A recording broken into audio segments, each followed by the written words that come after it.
Hi everyone. অনেক তো study blog, college blog, cat blog দেখলে, এবার শুরু হচ্ছে আমার দীঘা ডায়েরি। আজকে বলবো আমাদের ডে ওয়ানের গল্প।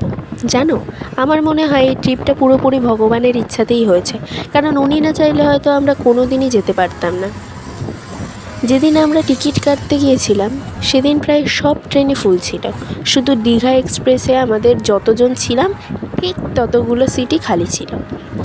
ঘটনাটা এতটাই অবাক করার মতো ছিল যে তখনই মনে হয়েছিল এটা শুধু কাকতালীয় নয়, এটা ঈশ্বরের আশীর্বাদ। আমরা কোনো ট্যুর প্যাকেজে যাইনি, নিজেরাই সব প্ল্যান করেছি। হোটেল বুকিং, ট্রেনের টিকিট, কোথায় কোথায় ঘুরবো, কী খাবো, সব কিছুই আমি, বাবাই আর মা মিলে অর্গানাইজ করেছি। আর আমাদের সঙ্গে ছিল আমার ছোট্ট গোপাল। ওকে ছাড়া তো আমাদের কোনো ট্রিপই সম্পূর্ণ হয় না। কিন্তু আসল অ্যাডভেঞ্চার শুরু হলো যেদিনকে আমরা যাব সেদিন। সব লাগেজ নিয়ে আমরা বাস স্ট্যান্ডে পৌঁছে গেছি। হঠাৎ আমি প্যান্টের পকেটে হাত দিয়ে দেখি আমার ফোনটাই নেই। মুহূর্তের মধ্যে মাথায় যেন আকাশ ভেঙে পড়ল। সব ব্যাগ খুঁজলাম, মা বাবাকে জিজ্ঞাসা করলাম, কিন্তু কোথাও নেই। তারপর হঠাৎ মনে পড়ল, যাহ, ফোনটা আমি বাড়ির সোফার ওপরেই রেখে বেরিয়ে এসেছি। তখন সকাল প্রায় 6:45 আর আমাদের ট্রেন ছিল সকাল 8টায়। আমি 1 সেকেন্ডও দেরি না করে মাকে বললাম, তুমি লাগেজটা দেখো, আমি এখনই ফোনটা নিয়ে আসছি। তারপর আমি সত্যি সত্যি দৌড়াতে শুরু করলাম। বাস স্ট্যান্ড থেকে বাড়ি, বাড়ি থেকে আবার বাস স্ট্যান্ড, পুরোটাই দৌড়ে। রাস্তায় মানুষজন হয়তো ভাবছিল আমি পাগল হয়ে গেছি, কিন্তু তখন আমার মাথায় একটাই চিন্তা, যেভাবেই হোক ট্রেনটা ধরতে হবে আমাদের।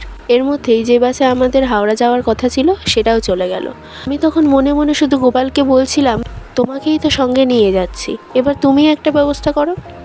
আর ঠিক তখনই যেন অলৌকিক কিছু ঘটল। ফোন নিয়ে ফিরে আসতেই কোথা থেকে একটা ট্যাক্সি এসে দাঁড়ালো। ড্রাইভার কাকু জিজ্ঞাসা করলেন, হাওড়া যাবেন? বাবা ভাড়া জিজ্ঞাসা করতেই বললেন 500 টাকা। আমরা আর এক মুহূর্তও দেরি করিনি, উঠে পড়লাম। বিশ্বাস করো, তখন আমার মনে হচ্ছিল এটা ভগবানের আশীর্বাদ ছাড়া আর কিছুই নয়। পুরো রাস্তা আমি শুধু একটাই প্রার্থনা করছিলাম, যেন সময় মতো পৌঁছে যায়। অবশেষে আমরা হাওড়া পৌঁছালাম। তারপর ওখান থেকে সাঁতরাগাছি ট্রেনে করে সাঁতরাগাছি পৌঁছালাম। ওখান থেকে আমাদের মেন ট্রেনে উঠলাম। ট্রেনে উঠে যেন সব টেনশন এক মুহূর্তে শেষ। আমাদের সঙ্গে ছিল দিদান, মাসিমণি, আমার বোন, ভাইয়া, আমার বাবা মা, সবাই। ট্রেনে বসে লুচি তরকারি খিচুড়ি খেতে খেতে গল্প করতে করতে কখন যে দীঘা পৌঁছে গেলাম বুঝতেই পারিনি। স্টেশনে নেমে যখন লাগেজ নিয়ে বেরোচ্ছিলাম তখন শুধু একটাই কথা মনে হচ্ছিল, যোগু দাদা না চাইলে সত্যিই কিছু সম্ভব না। এই ট্রিপটা আমাদের কাছে শুধু একটা বেড়ানো নয়, অনেক আশীর্বাদ আর অনেক স্মৃতির শুরু।